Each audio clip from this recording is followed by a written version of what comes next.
이 영상은 한국문화재재단 조선왕릉문화재로부터 예산 지원을 받아 제작한 영상임을 알립니다.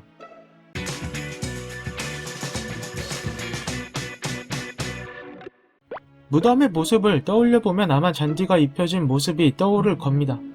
그런데 왜 무덤에 잔디를 입혀놨을까요? 잔디는 벽과에 속하는 여러 해살이 풀 중 밭을 조성할 수 있는 종을 통틀어 말합니다. 보통은 공원이나 경기장에서 볼 수 있는데 이런 잔디를 무덤에 입힌 이유는 잔디의 장점 때문입니다. 잔디는 척박한 환경에서 잘 적응하고 관리하기도 쉽습니다.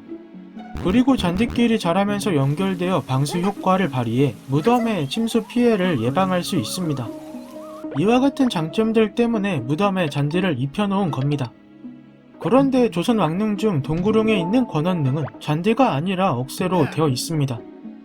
권원릉은 조선을 건국한 태조 이성계의 무덤인데 잔디가 아니라 억새를 사용한 것과 관련해서 전설 또는 야사로 전해지는 이야기들이 있습니다.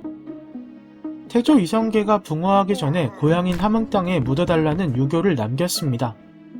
하지만 태종 이방원은 개국 시조인 부항을 가까이 해야만 정통성을 확보할 수 있다고 생각해 도성 근처에 권원릉을 조성했고 부항의 유교를 받들고자 함흥의 흙과 억새를 사용해 능을 조성했다는 이야기가 있습니다.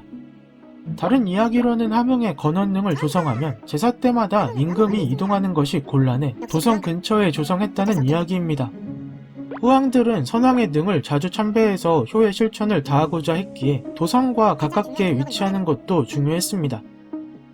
이와 같은 이유로 권원릉에는 잔디 대신 함흥의 억새를 입혔다고 하고 억새의 벌초는 매년 한식날 국릉 유적본부에서 진행한다고 합니다. 그리고 능 주변을 둘러보면 혼유석, 장명 등과 같은 석조물과 석마, 석양, 석호를 형상화한 석물, 문석인과 무석인을 형상화한 석인 등이 보일 텐데 모두 능을 보호하기 위해 설치된 것으로 시대에 따라 다양한 특색을 나타냅니다. 예를 들어서 서울릉의 경릉은 추존왕 덕종의 무덤인데 조선 왕릉 중 병풍석과 난간석, 무석인 등이 없는 왕릉으로 매우 간소하게 조성됐습니다. 이유가 뭘까요? 세조가 집권할 때 왕세자였던 덕종은 어린 나이에 병을 앓다가 승하했습니다. 이후 예종 다음에 성종이 즉위하면서 세자로 승하한 덕종을 왕으로 추존했습니다. 그래서 덕종의 아내였던 한씨가 소의 왕으로 책봉됐고 이례적으로 인수 대비해까지 책봉됐는데 한씨가 승하해 왕비릉을 구성하게 됐을 때 죽었을 때의 덕종과의 신분 차이로 인해 능의 조성 여부에 차이가 있는 것으로 보고 있습니다. 이에 대한 근거로 두 개의 능을 멀리서 살펴보면 왼쪽 언덕에는 소의 왕후의 능이 있고 오른쪽 언덕에는 덕종의 능이 있습니다. 일반적으로 왕릉이 왼쪽, 왕비릉은 오른쪽에 있는 것이 상례임에도 죽었을 때의 신분 차이 때문에 달리한 것으로 볼 수 있습니다. 다른 이야기로는 평소 세조의 간소화된 장례 정책인 박장 주의에 따라 대군묘 제도 형식으로 장례를 치렀기 때문이라는 이야기도 있습니다.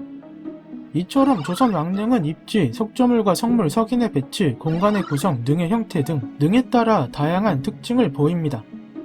그리고 여기에는 당시 시대정신과 통치 방식, 문화의식, 예술관 등의 다양한 정보와 정치사가 담겨져 있고 무엇보다 완벽하게 보존된 유적지이기에 훌륭한 문화유산이라고 할 수 있습니다. 하나의 왕릉을 완성하기까지 5개월이라는 긴 시간이 걸린다고 하고 이때 동원되는 인원은 6,000명에서 많게는 15,000명 정도라고 합니다. 이렇게 만들어진 능에 무슨 이야기가 숨겨져 있는지 궁금하지 않으신가요?